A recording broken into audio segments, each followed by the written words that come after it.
Good morning, good morning, good morning. How's everybody doing? Good morning. Nice. You guys awake, alert? Well, welcome to this workshop. We're going to talk about some AI strategies, AI solutions for email marketing. And I'm excited too. It's a new presentation. Of course, AI is a relatively newish type of fad right now, so I'm excited to make this conversational. I want to leave some time at the end or maybe in the middle to kind of share some different things with each person. I do want to mention, if you could switch the slide over, if you have feedback, of course, I'd love to get your feedback. I do have low self-esteem, so please tag Arbel Craig, tag Digital Summits, any praises, any good news, that would be great for me, great for the organization. And we can switch back to, so we got 45 minutes to talk about AI. Any other disclaimers? Let's see. So yeah, we're going to touch a little bit about this. Again, it's going to be kind of broad about email marketing. I'll give you some specific strategies, and then we'll jump over to what I'm doing and what I'm seeing in AI. We'll kind of bring it together, but again, it should be a really good conversation. So let me tell you a quick story about this book. So I just published this book last week to kind of get you ready for what we're going to talk about. So last Friday, March 24th, I published a book. Thank you. Interesting thing is that 7 days before, I didn't have an idea what this book was, what it was about. I didn't have anything on it. So a week before, I was in a workshop, an AI workshop from one of my marketing mentors, teaching how to write a book. And so in the morning of March 17th, I was working for a client, writing their book from scratch, using AI and some prompts, and I'll share more about that with you. We created a 15-page sales letter, a video sales script, 10 or 20 different types of Facebook ads, a 30-day content marketing plan. So what else did we do? An email like welcome sequence and how to get started, understanding the concept of the book. We did that in about 3 hours. And so I was like, I did all this for this client. I want to do it for myself, but I didn't. I've got some books that I want to write, but it's more prideful. Like I want to do it myself. I don't want to have AI do it. But this is something I'm passionate about. It's about partnership and collaborating as a marketer, as a creative person. I think procrastination and perfectionism some of you may struggle with that. Anyway, so I made this book on the 17th in the morning, and then I've got content and I've got emails, I've got things I've written on this topic over the past year. So I kind of compiled it all together. And I got that done last week. So this is one example of actually, if you go to Amazon, you can find the book. It's already there. It's already out. So one quick giveaway. If any of you is interested in understanding the prompts, how I actually did it, I made a quick little video kind of going through the process of what I said to the AI, how it responded, how I created the outline, the chapters, and went back and write the first chapter, give me takeaways. So if anybody want to write a book in here? Any aspiring authors? Nice. So definitely stay to the end and let's talk more if you want to talk about that specific use case or any other use case that you may want to get into. So that is that. So yeah, my goal is I got 3 goals. I'm hoping that I can kind of inspire you if you're just dabbling about AI. I want you to be proactive and positive. That's kind of my big goal. I think what you expect and what you look for, you'll find. So if you're looking for the end of the world, if you're looking for a loss of a job, if you're looking for whatever things, you'll find it. But as marketers, as creatives, and people who are to me, we're kind of on the leading edge because the application originally is more practically used for us. So I just want to encourage you to be proactive and to be positive about what the possibilities are. I also want to kind of give you, again, I don't know how much everybody else, I've seen a couple talks, AI is everywhere, so hopefully I'm not too boring, hopefully I don't share a few things that you've already heard, hopefully you'll get something new, but yeah, so that's my goals. I don't know what your goals are, hopefully you can take something practically that can help you in your life and business. So this is the outline of what I want to cover. I want to go through some tools, I want to go through tools specifically for email and email marketing in general. We can go with some prompts. I don't know how much you understand about it. Yeah, there's a big variety. Of course, there's nothing perfect. We're all just trying to figure it out. I want to give you some practices, 5 key practices to take away from here of how you can start using it in your everyday life and business. and then I will share some additional resources as well. So, sorry.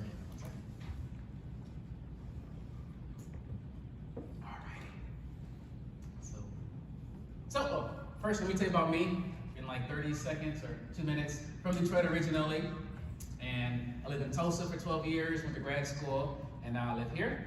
I have a computer science degree, though I've been in marketing forever. I started my first business when I was like 9, cutting hair, and then I put up my clippers and picked up Photoshop and started slicing sites instead of cutting hair. So anyway, so you get that. So I'm a husband, father, girl dad, dad's dad. So that's me. That's my life.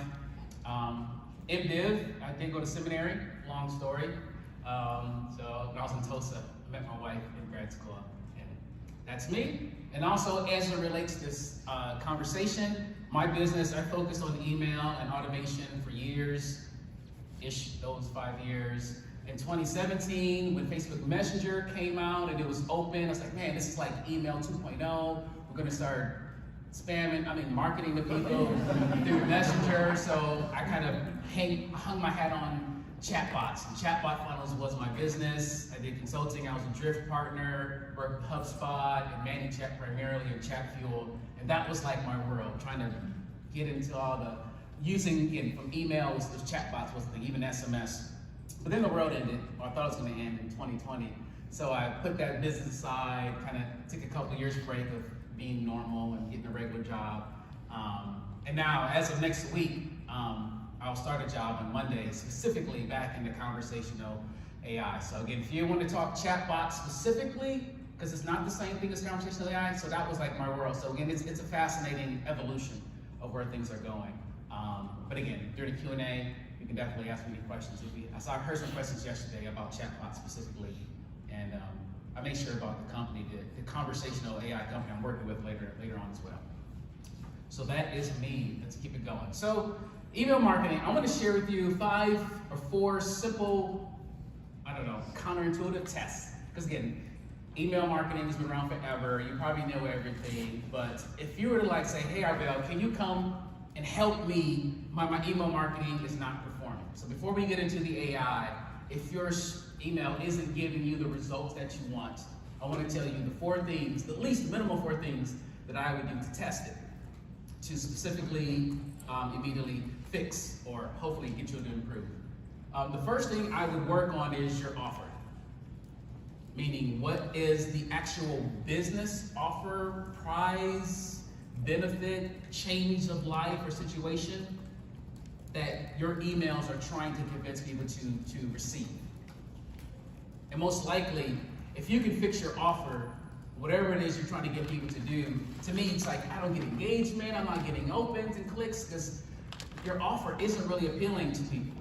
So what does it take to test your offer? What can we do to change how you're trying to get people to, I don't say take action, because action has no meaning, but there's what problem are you solving?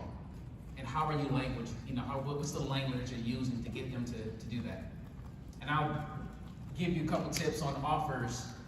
One of the things I've learned recently, still learning, is there's like at least 3 different parts of the brain or people that, to make an offer really attractive and irresistible, if you can language it to appeal to the 3 parts of people's brains, whatever. So number 1, there is the benefit or the emotional brain, or like, what is that clear, desirable thing that your offer is giving the person?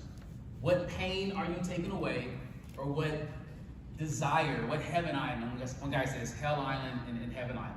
So specifically, you need to have that attractive, emotional part to it. But there's also a part of us that's logical. So there's some facts of it. It's not just the attractive, sexy part. They're not going to believe you. But if you say very logically, how do you appeal to the logic brain in your offer? And then thirdly, there is the judge, the person that's skeptical. Because if you're just logical, they may say, I've heard that, been there, done that, I don't care about it. But if you get too fancy with like this emotional appeal, but what actually are you doing? There's the logic. But then when it comes to the judge, how can you say it in a different way? What's something that they never even thought about? So one course I bought a couple years ago was called The Phoneless sales machine was a product. Some of you might have heard it. Anybody heard of that? No? The phoneless sales machine. Now, what do you think that product is? Any guesses on what the phoneless sales machine is? Phoneless or phoneless? Phoneless. Okay. Making sales without getting on the phone. The phoneless is a machine, it's a marketing machine that's going to get you sales, put money in your pocket. Even if you're B2B, you're selling a $20,000, $2 million product, how can you actually get that transaction happen without getting on the phone? Email and e-commerce. So any guesses what that is? So it actually is an email marketing program. But phoneless, there's people who hate getting on the phone. So he's taken away the pain. Phoneless. Sales, a sales machine, that's what they want, is a desire. But they're not saying email marketing, because you don't want email marketing. But if I had a phoneless sales machine, anyway, so that's an example of an offer that captivates, that pulls. You can put that in the subject line, you can put that in there. Anyway, so that's offer. I think I'll spend more time on it. But if you got, I can nerd out on email marketing strategies all day long. Second thing is replies. Depending on your email marketing or what you're doing, I would want to create some tests to get your audience to reply. Anybody know why one technical benefit for getting people to reply to your email?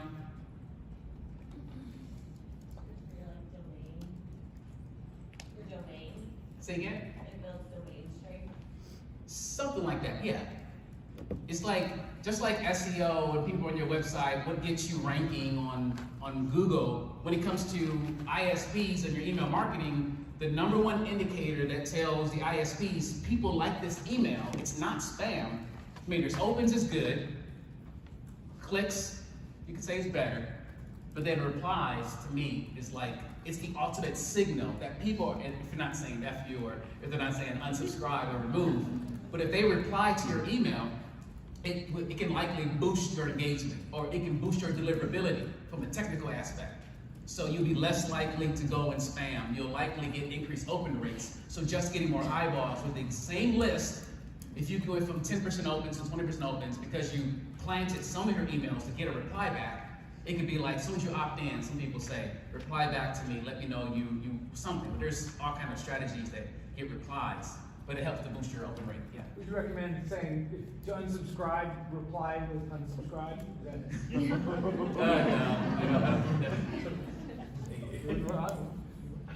Get a plate, Yeah. So anyway, so replies. So let's keep it moving. Another thing about the replies, I mentioned earlier about the offer. Again, a lot of people, marketers, talking about copy and what can I say? Again, a lot of my emails experience is with B2B. So a lot of times I'm trying to get people to reply, I'm trying to sell a big product, I'm trying to get a sales call. But nothing about replies, you can get data about the person, you can really get some, talk about market research, but even if it's only, 0.002% of your list replies back, and you ask them a question about something meaningful, qualitative, you can take that response, you can do a whole lot of damage, or you can improve your strategy when you get qualitative data, such as in a reply. Let me keep on. So lastly, third thing is text. Even if you have newsletters and graphics and all the pretty stuff, if you do a text email every now and then, yeah, you would get better deliverability because you don't have HTML, code, JavaScript, CSS, all those things are not bad, but text only, from a technical standpoint, can get you increased deliverability. If you want to reply and you actually want people to think it's actually for them, it feels more personal when you do text. So again, I'm not saying do it all the time. Text-only emails can get more replies, it can get better deliverability. If you want people to respond like it's just for them, text is a good test to throw into your mix. And then lastly, the volume. And I've known this on and off, and I kind of dabble with it. Meaning, if you send more emails, and they're actually good, you will probably get more engagement, more everything. And it's counterintuitive because most people think I send an email once a week. People hate email, they got to its email. And that's because what you're sending has no value. But if you actually are sending something people want, those who actually want the email, and if you can build a relationship with there's a lot of benefits from increasing how often they hear from you. And they'll be used to hearing from you, and you'll likely get more success. So anyway, so those are my 4 biggest general counterintuitive tests that I would do if I wanted to increase your results with what you're doing in your email marketing. So I wanted to share some practical stuff before we start nerding out on AI stuff. We're good. That's good. So again, I mentioned the computer science degree, which I probably shouldn't because I know absolutely nothing about computer science. But I do want to tackle some terms. Again, as a marketer, as I like pictures and I want to see things in relation. So, yeah. So don't judge me. And here's a picture you can take. You can take a picture. So AI, and I just wanted to quickly mention, as most of you know, the intelligence in all our technology is not artificial. It's not human. They're not thinking for themselves. I think it's more like machine learning, where the machine learns for itself. I would almost describe what's happening in AI is pattern recognition, maybe, and almost pattern recognition and prediction. That's what we're doing with all this stuff. It's recognizing patterns based upon the internet, and then it's finding patterns, whether from there, and it's predicting based upon what it knows from those patterns what you want. So just wanted to clear that out. Right, it's not AI. But here's my thing I created. I wanted to, so I'm gonna put it piece by piece.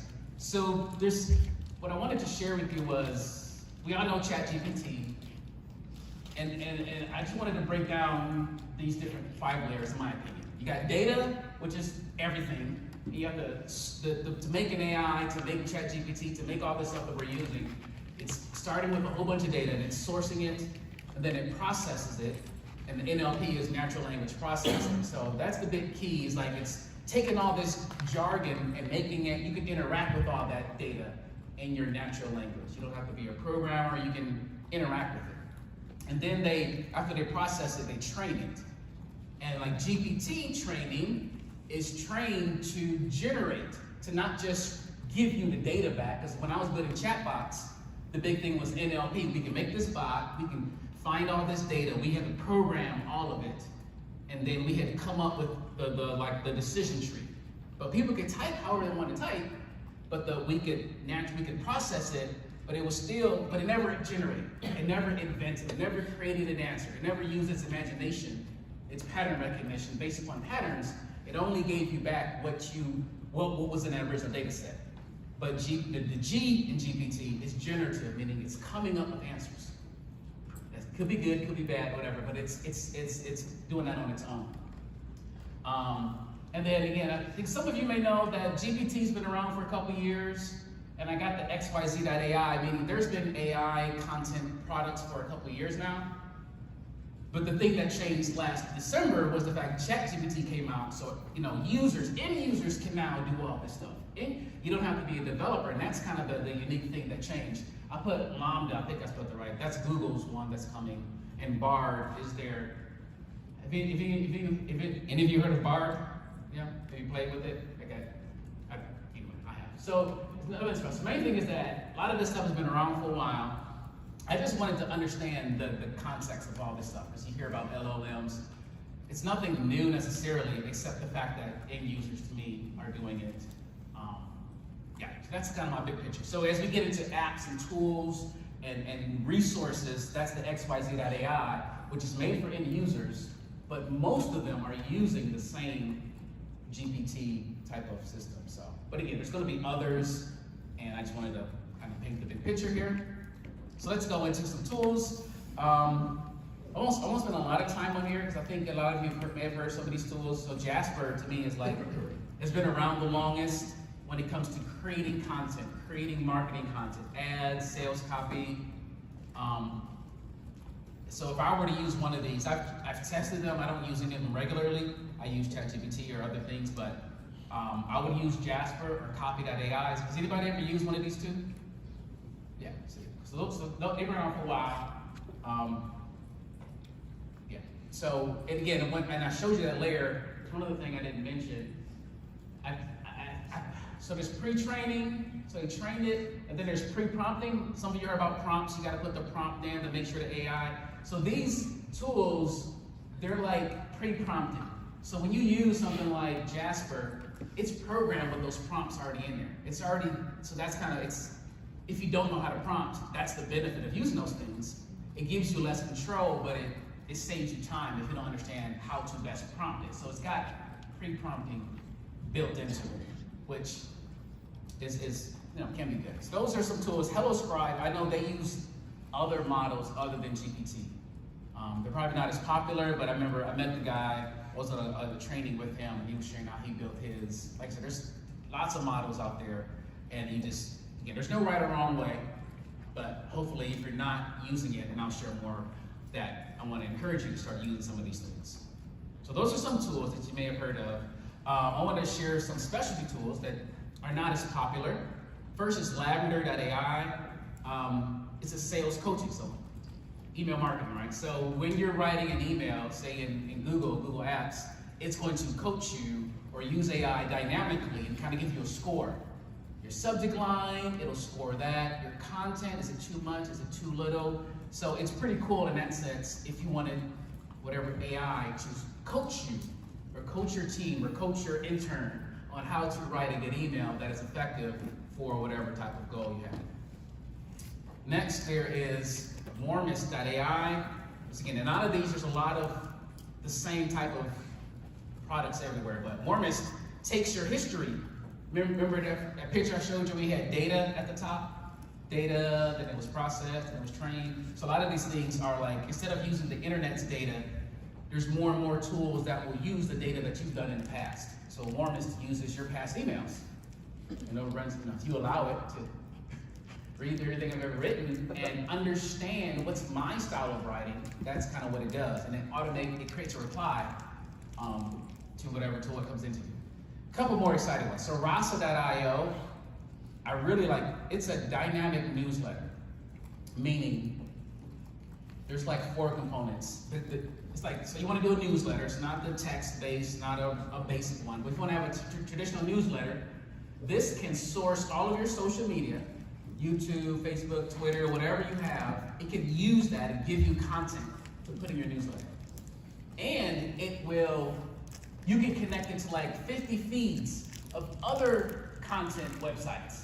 And it'll dynamically put some of your content in it as a newsletter, and it'll source other content in there. And third, it will give individual subscribers an individual package or bundle of content based upon how your user has interacted with your emails. So that's it. If you're into newsletters, it could be like, whether it's affiliate, but it's a really fascinating product, how it does those 3 things I thought was really unique. I mean, I need to come up with a newsletter myself, because there's so much content. I could just source 30 different sites and say, fill my newsletter with information. I don't have to come up with anything. And the fact that it monitors how people click, and it gives them customized experience based on what they've done. So that was pretty cool. A couple more, Smarter, Writer.ai. Again, if you're into sales emails or B2B, it will find the LinkedIn profile of the person that you're trying to message, look at their profile, and come up with a personalized first line based upon, oh, congratulations on whatever. So all the manual business development, sales navigator stuff that you may do manually, SmarterWriter.ai will grab 1 or 2 sentences from their LinkedIn and social, and create a personal experience. So I definitely like that. One of the tools I use for email outreach is Limlist, and they and then I mentioned earlier, I think every tool that you already use is going to have this built in. So these are all unique, specialty ones. In a year from now, everything is going to have this. So again, I still think it's worth to know and to play around with, but it's going to be everywhere. And one last recommendation, Exceed.ai. So when I was in the chatbot world, there was never an email chatbot that I could find. It was one called Conversica, but it was really specific for financial services. I finally found one, Exceed.ai. So it's more of a rules-based, logic-based chatbot, but it's built for email. So you could it will have conversations back and forth through your main email account. And I would love to try that. But those are some specialty email tools if you want to add some fanciness to your email marketing. Let's move on to the next section, which is on prompts, which again, assume everybody understands what a prompt is. It's how you tell an AI model what you want. All right, nothing too fancy there. But what I want to share with you all, I want to call it 4 levels of prompt sophistication. Yes, I made that up, but so let's talk about this. Again, people say, you know, AI is not great. You gave it something, it's okay. You have to edit it, right? It's not the main thing. AI is okay. It's not perfect. You have to edit it, which is, and that's true. That means they gave it a prompt. You got a response. You're not. You edit it, then you publish it. And that's still great if you're doing that. Do it on a regular basis. Answer some questions. Tell me something. You know, what's this pain in my knee? I don't know. Just whatever you want to do. That's level 1 of prompt sophistication. Number 2 is to define the identity. Tell the AI who you are first, because the AI knows everything. So you're just asking it a generic question, you get a generic answer. So now say you are a marketing agency owner, or you are your target, but whatever, just you give it an identity first as your prompt.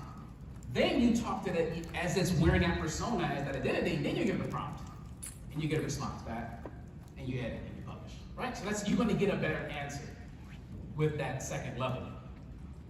And again, most people don't even do that much. So that's gonna be a big step up if you want better results in what you're doing. Third is give it an identity and give it a framework, and I'll give an example in a bit. So, try to think, because again, in marketing, I mean, there's so many different things. Now, I'll talk about marketing in a bit, but think about the frameworks that you use to do what you do, whether there's project management. Like I was at a coaching AI training, and this guy was talking about some book on coaching from 2005. It's like the Bible of coaching. So he was like, use the blank, blank, blank framework, and then give me your response with that framework, right? Like I was in the creativity session this morning, right? So she was talking about frameworks and coming up with creativity and all those different things and things I never heard of.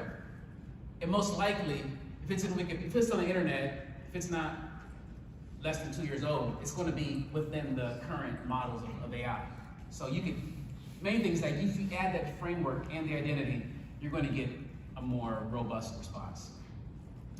Then lastly is the avatar. Give it an identity. You are this. Give me some content in this framework for this type of person. All these are different layers of sophistication, which will help you to get a much better response. Yeah. So let me. Yeah. Well, I'm trying to think of something not too crazy. Well, here's one extreme example, and that is so copy GPT. Again, for if you write copy, and you're most likely are. So copy GPT is a pre-created prompt. This is the first step, and I just copied it from the site. Okay, you are a copywriter assistant. You can see what it says. So this is the first step of just telling it who you are and how I want you to think about helping me. Again, it's kind of extreme. It's a crazy example. Have you seen it before? I have. Yeah. But I haven't seen that detail. But this is a great example. Yeah, this is main thing is that again, with all this stuff, the only limitation to AI, even right now, is humans.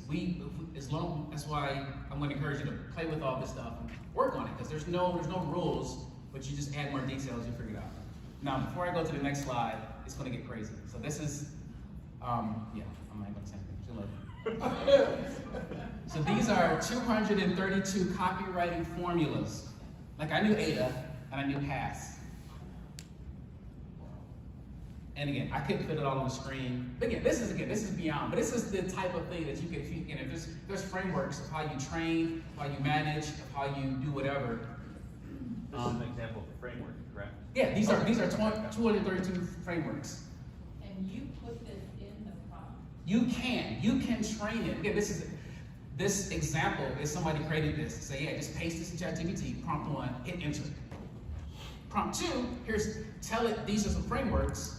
And then it was like step 3, you're wanting it to pick one of those frameworks to answer this question for whatever type of copy you want.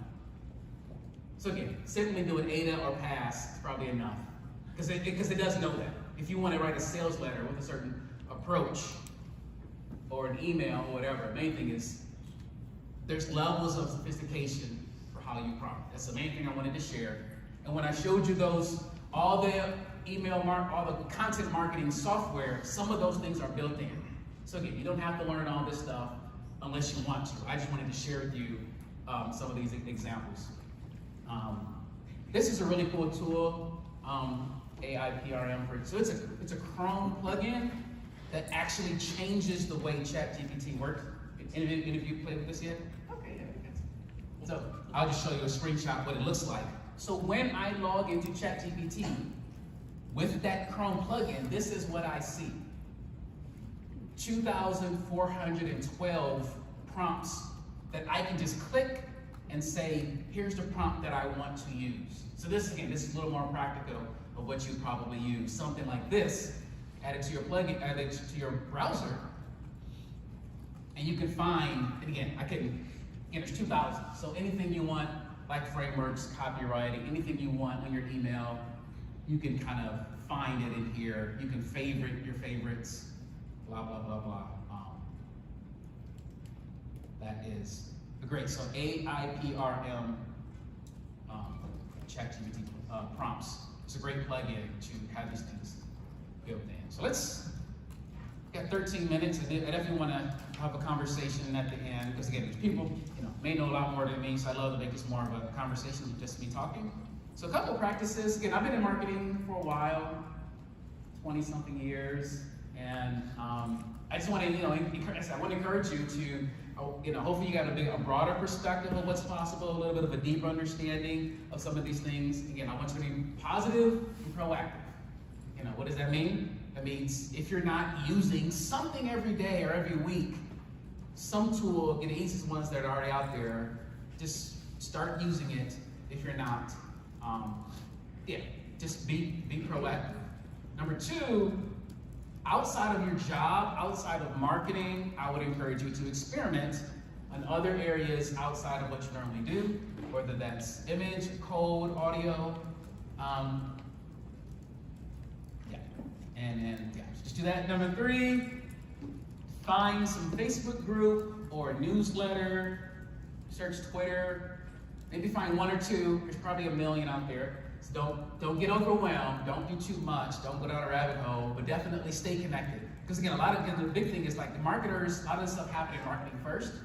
And I think some of the marketers are a little more far along the way than other people. So I buy courses, I learn from people. I bought that book writing workshop. I spent 7 hours. The first half was writing the book. The second half was looking at a book funnel that made like $2.5 million with a 77-page book that helped grow an agency. It was on retargeting. But the main thing, I'm always trying to learn, and I'm going to pay for people who know more than me. And anyway, it was just a great training. So I'm always trying to learn things. A couple more that's more interesting to me. The last two practices, I want to encourage you to start imagining how you can turn your own framework or workflow into a repeatable process. And this to me is going to be the goal. What makes you, how do you do what you do? And if there's no framework out there, start imagining how you can turn your genius and honestly focus on your genius, and of course delegate everything else that's not your strength. Use more existing automation for what you're not great at, of course. But even what you think is your greatest ability, see if you can find. That's one thing I'm trying to figure out. What makes me unique, and is there a way to create some automation to augment whatever how does that look? And then lastly, I'll say, start investing in your soft skills, meaning, again, I've mentioned, I put this quote, I feel like online, it's like, it's not to be negative, but again, you don't know what's real in one sense. If the AI can write words for people, it can reproduce voices, right? It can create art and design. It can probably do video. If you're on a Zoom call and the video's not there, it might be a person, it might not. Let's just be real. Because again, have you seen the audio generation of AI? Meaning, put your voice in this thing and train it, and then they can reproduce your voice with any word you want. So that's already here. That's already done. So main thing, what does that mean? Invest in soft skills, empathy, come into places in person, things that technology can't replace. Even again, mindset, mental health, mental fitness. Why? Because some people who are not mentally fit will freak out. And so I just get it. My positive approach is going to be, no, I'm just going to invest in myself. I'm going to invest in seeing people physically. I'm going to do all these other things that help me to stand out a bit. A couple last things I'll end with. I assume most of y'all know Zapier. So here's something that technically I bought another course of the training, how to take a website or form using Zapier. This is already available. If you want to play around, you can do this. You can take a form, grab it from Zapier, and you can send it to OpenAI, i.e. the API to ChatGPT.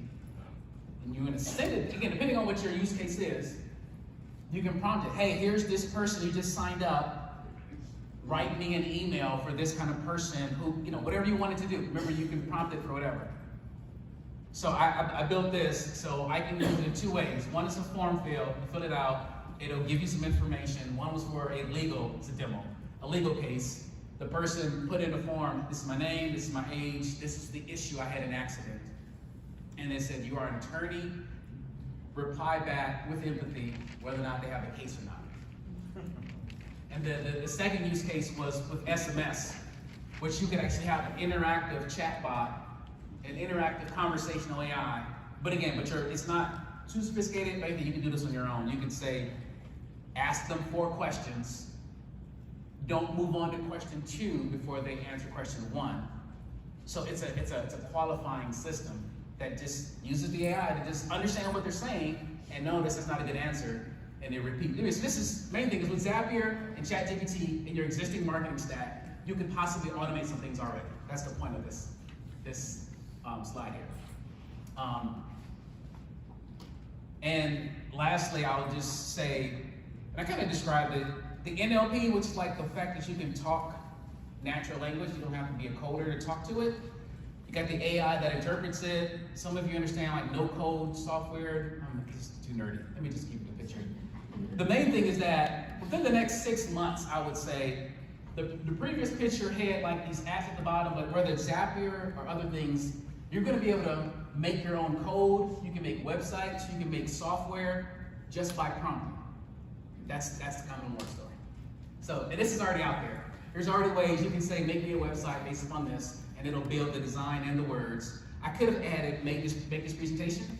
There's software out there that says, make me a presentation, a 50-slide deck on whatever. It does the images, the words, and the graph, So that's already out there. But the fact I wanted to say here was that you can do code. You can create software. And again, it's not too fancy yet, but given 6 months, the more the story is that whatever I want you to play around with it, number one, be positive and proactive. Think about what makes you unique, and just eventually you're going to be able to type that in there and create anything. So I think that's it. And lastly, I will mention Noble is a company that I'm going to start working with on Monday, my first day, Monday, a new job. And in this picture, the main thing is that it's not generative. They're like, they say they're the GPT without the G. So there are companies also that are not using ChatGPT, that are not using the internet. It's only private information. The data just comes from the company. There's no manual, but that's kind of what I'll be doing as of next week. So, so it's for bigger companies that are uncomfortable with the security, the privacy, the bias, all those things that we talk about. But the fact that you can still build a natural language conversational thing with none of that, only using your company information, and it takes about 30 minutes to get set up on an enterprise level. That's what makes this company unique, that they can set up in a fully functioning ChatGPT that only gives your company information and doesn't invent anything in 30 minutes. But that'll be, anyway, I'm gonna start working on Monday, and that's me. I just wanted to highlight that company. We got 5 minutes. And lastly, I will end with some resources. The first 2 Facebook groups, Ad Skills is my like marketing community where I've been learning from for like, they're mainly for media buyers, but anybody can learn from them. And they're teaching a lot of this. They had that book workshop that I learned that stuff from. AI marketers is copywriters. So these are the main 2 AI marketing groups that I watch and I follow what they're doing, and I can learn and ask questions that are on the leading edge. Futurepedia.io, there's a lot of these out there. There's about 1,000 tools. I mentioned writing words that make apps that make images. We all know about the image generating. But anyway, there's like 5-10 new tools every week that are coming out. So Futurepedia is a great place to find all the new tools and things like that. Super Tools not only has the tools, but it's an email newsletter that again, if you want to just get an email and updates on this kind of stuff. There's all my socials. Whew. Any offers in the room? Sorry. If you go to rvlcraig.com, I have a little opt-in. Number 1, you get a copy of the book. It's coming.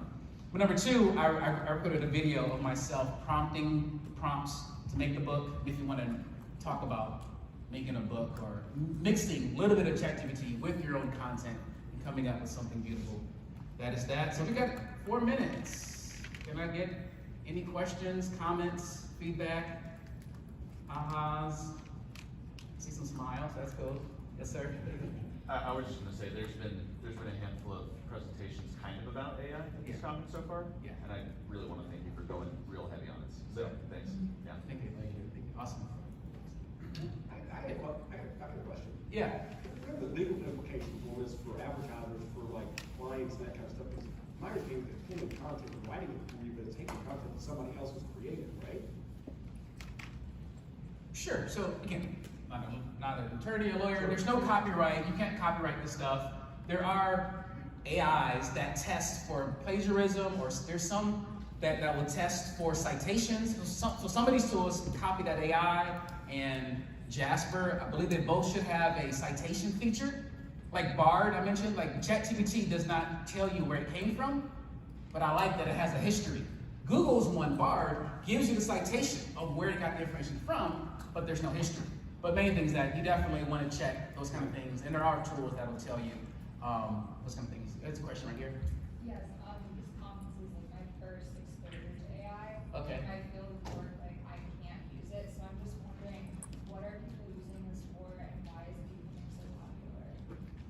Again, it can answer any question. It knows everything, and like my note-taking app is based on AI. So you can just use it. It's like Google and Bing, but it's smarter, and it can create stuff, and it can write stuff for you. I mean, basically what I said is kind of what it's doing, but helping with ideas, helping with creativity, helping to, like I said, I mentioned earlier, I wrote this book in 2 hours, and another book, both of them actually 2-3 hours. That's what it's doing, and so it's just saving time right now and helping with idea generation. Do you recommend using like OpenAI Playground if you're or would you try to find something that has access to GPT-4? What do you use to play around with? Yeah, I don't use Playground. Again, it's like more nerdy. You got more control. It's just ChatGPT itself, 3.5 and 4 are enough for me. But yeah. So no, it just depends again. If you're using Zapier, because if you use Zapier to this stuff, it's like Playground. Meaning it tells you how creative do I want you to be, how less creative. Do I want to respond back with like a summary of what they said and then information? There's a lot more controls if you want to go there. The API or the Zapier goes that way. But, so yeah. Yes? Is there already a tool that's a chatbot with AI? That's something you could buy and put on your website? With this specifically? Probably. So an AI chatbot, not something that you program, but it just is already like an available software that's already been developed. But based upon what knowledge, what does it know about? Is it just like ChatGPT which knows everything? You're saying like a generic thing like that, or something based upon a specific company? So it would be for a specific company. I mean, I'm definitely just kind of asking a question with very little background, but just I've gotten some feedback to we want a chatbot that's AI. So I'm not sure if that exists, or if that's something that, is just a misunderstanding that chatbot is something you program. Yeah, I mentioned Noble. They have a system that does that, knowwbl.com. Again, I said I was in chatbots for 4 years, so yeah, what people describe, it varies. When I was building bots, it was B2B, so the goal was to qualify people as soon as possible. So the benefit of it was slowing down the sale, or speeding up the sales cycle and bringing value as soon as possible. So I think for most use cases, from a sales perspective, you want to program, you want to train it. You don't want to just, it's not a Q&A. If you want, like, for customer support, maybe you could just have a generic, like a knowledge base, just talk to me. But if it's a sales purpose, I would program a sales purpose bot or conversation that qualifies people, that's gonna start off with 2-3 pain points and lead them on the way a sales conversation would go, so that they get what they need as soon as possible versus just the Google on the website as a chat. So there's different use cases. We can chat more if we want to talk about resources and options. We're out of time. I guess we gotta go. So thank you so much, everyone. Please share and connect. Let's talk. All right. Thank you.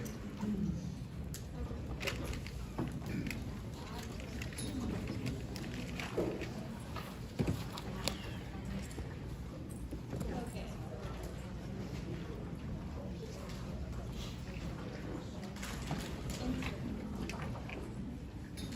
I was gonna share my agency's information. Should be fair to use it, but we do build chatbots and integrate essentially everything that you're using, because it is kind of a weird game where you find kind of a plugin, then you do a lot of learning about the company, and then create some AI capabilities where you're not just gonna give it a little interface where ChatGPT is, where it can write a fantasy novel in your website's chat. You know, that would be weird. It's kind of, I didn't have enough context, I think, for the ask. Yeah. But, it's like, narrowing down the tools available. Correct. For the right fit is where. And even that so rabbit many hole's that pretty it's deep. hard to- Yeah. Yeah, of course. Thanks. To sift through that. Yeah. But you have a lot of experience and Yes. you do kind of like, because we're also. Okay. Thank you. So, would you mind if you like the strategy application? Yeah. Or just straight up, One of our primary engagements is slotting into other in-house agencies and other agencies with our specific niche stuff. So, just sharing research. What do you